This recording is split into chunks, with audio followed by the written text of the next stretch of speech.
ઘડિયાળ સાખર એ મીઠાઈનો અને પાયો એ ઇમારતનો આધાર છે. વિનય એ ગુણોનું અને સંપત્તિ એ સુવિધાનું મૂળ છે.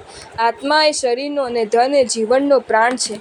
ચામડી એ શરીરની અને પુણ્ય એ સંસારની શોભા છે. પણ સબૂર, સમય એ તો તમામ સુખ સુવિધા, શાંતિ અને સદ્ગુણોનો આધાર છે.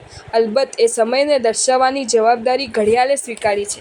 આપણને એ જ સંભળાવવા માંગે છે. એને આપણે ગંભીરતાથી સાંભળવા જેવું છે. સાંભળો ઘડિયાળની વાત.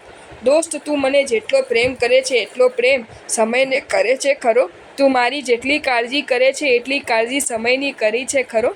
યાદ રાખજે, તને મારું ડાયલ આંકડા કે કાંટા જે પણ દેખાય છે એ તમામ મૂલ્યહીન છે. મૂલ્યવાન તો એકમાત્ર સમય જ છે. મારી તને એક જ સલાહ છે, ભલે તું જોતો રહે મને, પણ સદુપયોગ તો સમયનો જ કરતો રહેજે. જો તમને આ વિડીયો ગમ્યો હોય તો આ વિડીયોને લાઈક કરો અને મારી ચેનલ જૈન ફેક્ટ્સ એન્ડ સ્ટોરીઝને સબસ્ક્રાઈબ કરો. ધન્યવાદ.